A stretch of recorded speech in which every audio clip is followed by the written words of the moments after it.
ultimate football fan is now here. All the biggest fan channels in one place. Next night stand. 100% Chelsea. Arsenal Fan TV. All about the fans. Why is he on the fucking pitch? What for what? Exclusive content only here. Hello, boys and girls, and welcome to The UFF Daily Football Show. The #1 source for everything going on in the football world, daily. UFF. Do what you have to do.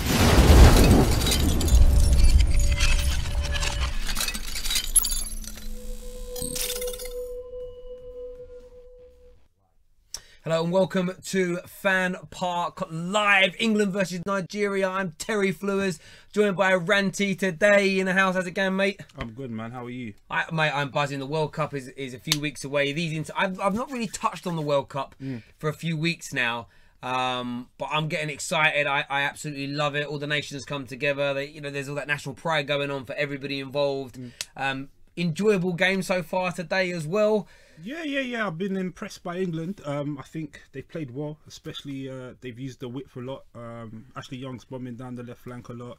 Seeing Trippier getting a lot of the ball. I guess that's a testament to how they've set up today. I think Sterling's been good. He's been good, but the problem with Sterling always, and I know he's done well this season in terms of goal scoring stats, is just his end product needs work. I'm a defender of Sterling. I think he's a brilliant player, but I just need him to work on his finishing. Yeah, but in terms of his movement today, he's got into the right spaces. Yeah. Just a couple of shots, crosses maybe delayed slightly that have allowed Nigeria to defend them well. But I think England, I think you're right.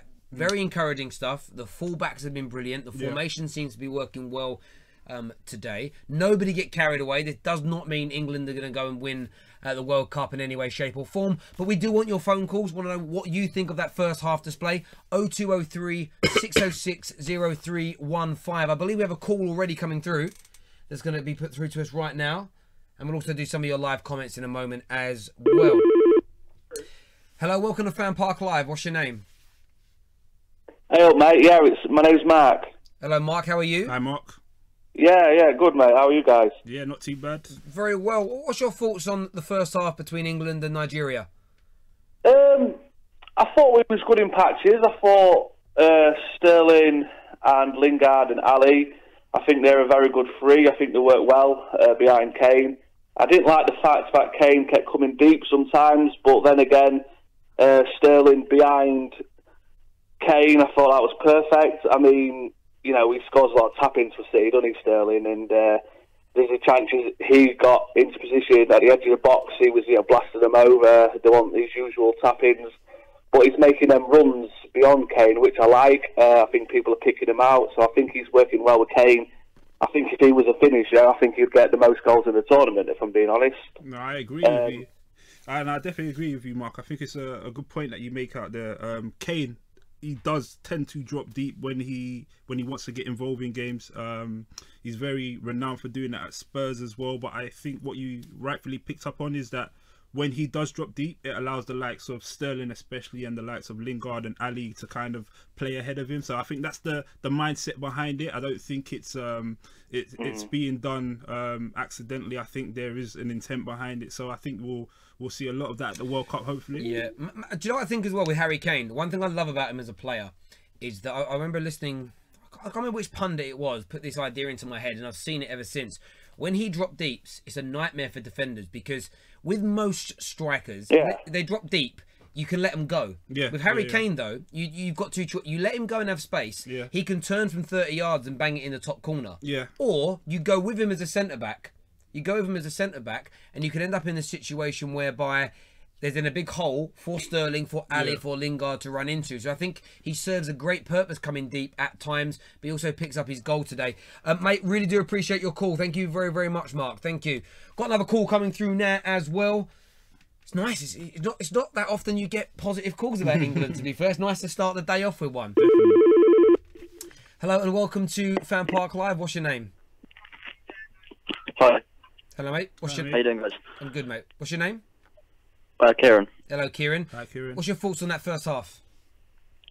I think, as an England fan, it's difficult to tell whether we were good or not, because obviously, as it's just Nigeria, and they're not the greatest of challenges we can have coming up to the World Cup.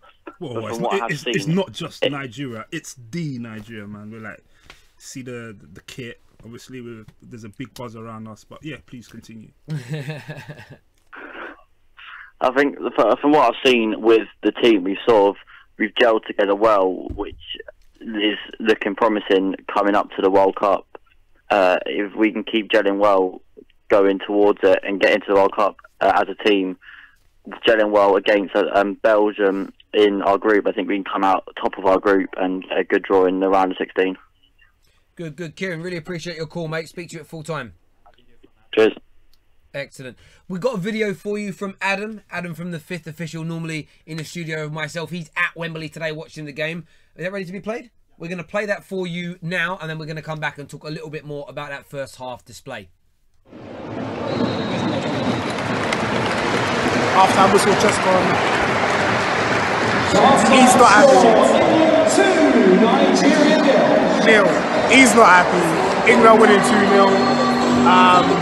Atmosphere is amazing. That's the first thing to say. Basically, England are doing really well. They're doing really well. Yes, they are. The link-up play between Lingard, Ali, Sterling, top class. Kane, until his goal, he was a bit off the boil. But yeah, it's an amazing game. It's amazing atmosphere. Let's see what the second half has to bring. But we want to see more goals though. The finishing hasn't been up to scratch. And we're going to wait and see. Thank you very much there, Adam. Sounds like he's having a good time. It's always a nice day at Wembley, especially if the team you're there to support is winning. I want to touch on what Kieran said in that previous call. I know he meant it in a respectful way towards England in terms of Nigeria is a team, especially at Wembley in a friendly, you would expect this England side to beat. Better players, generally speaking, across all positions. But the issue normally has been with England that they haven't gelled at tournaments. They may have had the more superior players, but they never seem to find a system that works. What's your thoughts on what Gareth Southgate is doing at England? Do you think there seems to be more of a team spirit, more of an identity now about England? I think personally, given the fact that now Gareth Southgate is now manager of England, I think he's not having to deal with that many egos, so I think that makes his job a bit easier, knowing that especially going into a tournament like the World Cup, he doesn't have to worry too much about people expecting him to go there and win the World Cup.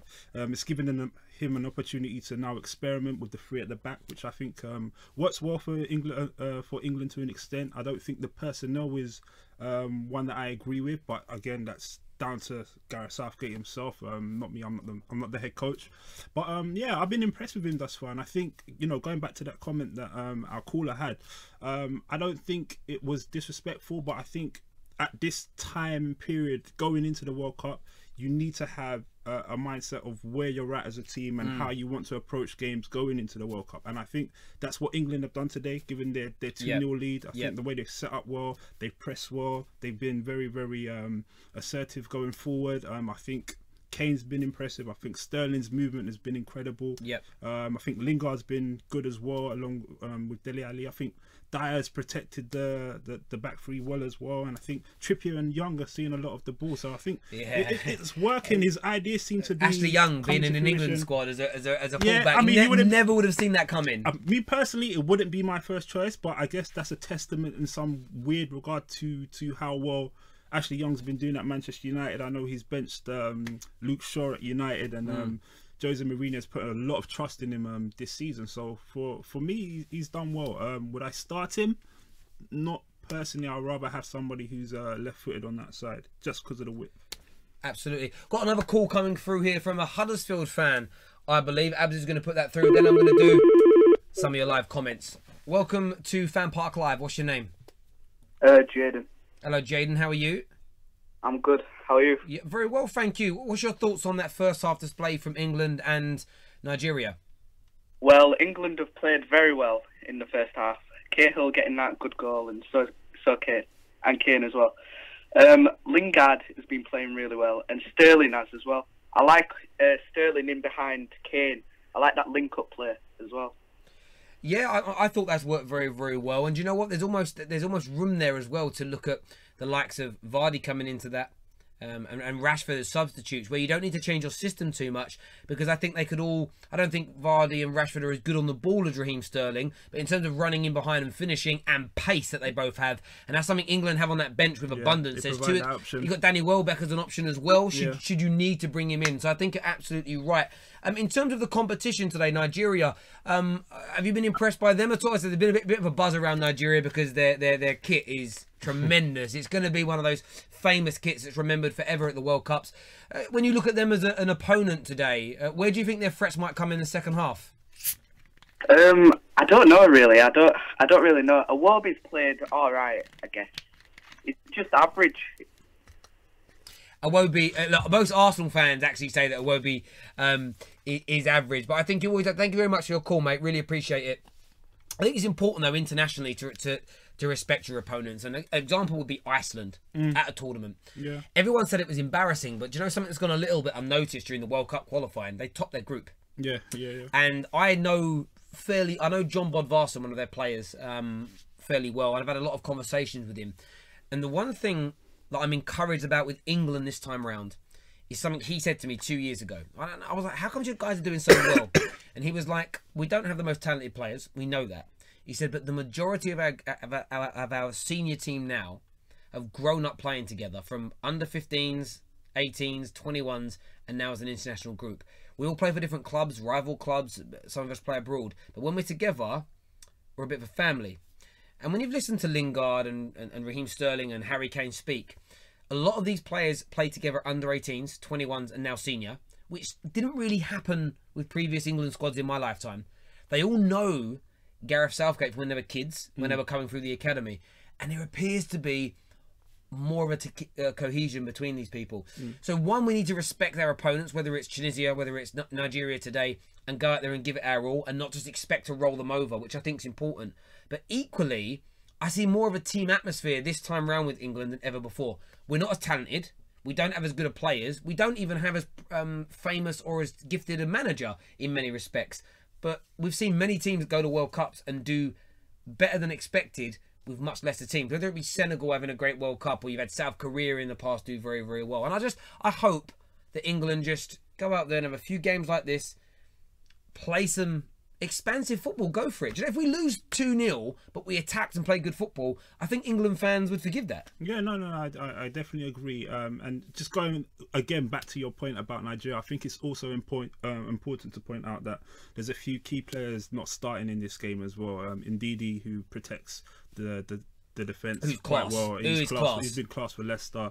Iheanacho as well, who plays for Leicester. He usually starts for Nigeria. So there are a few players that should be playing in this game that I'm sure will start in the World Cup that are not playing now. The keeper's quite young and he was at fault for the second goal for Harry Kane, despite it being a very, very good strike. But he's a young goalkeeper, but he's not the first keeper, first choice goalkeeper for Nigeria. Absolutely. But I mean, going back to your point about the team cohesion that Southgate brings, knowing the players from a young age, I think that helps, and I think that's why we're seeing the likes of Ruben Loftus-Cheek being given a chance to go to the World Cup now.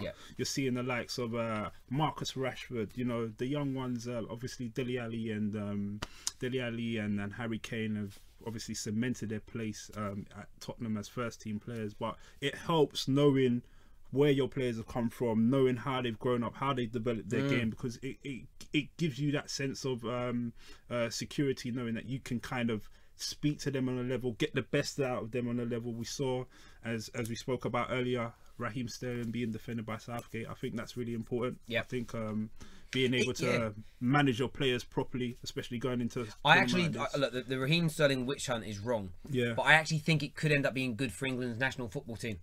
I get the sense that if the players put their arms around him, the manager clearly already has done. The FA, who normally are flaky on these things, have backed him. Raheem Sterling might come up like he's played so well so far today. Maybe he'll go, right, I'm going to do this now because the England fans are not happy with the witch hunt. The FA and the management and the team are not happy with it. It's literally just the media. So no one likes the media, so let's go and get Raheem Sterling, go out there, smash it, because not only then would you be sticking a thumb in the eye of the mainstream media, which I personally hate and everybody else seems to have contempt for. I think most of the England fans don't like the media, because England fans themselves will be attacked by the media over the course of this summer because of the actions of a minority, if that makes sense, and it always happens. So same things there. But look, we're going to be back at full time. Go and enjoy the second half. Remember to download the Ultimate Football Fan application. That all the information for that is in the description below. Go check it out. Me and Ranty will be back in about 45 minutes time. Take care. God bless. See you in a bit.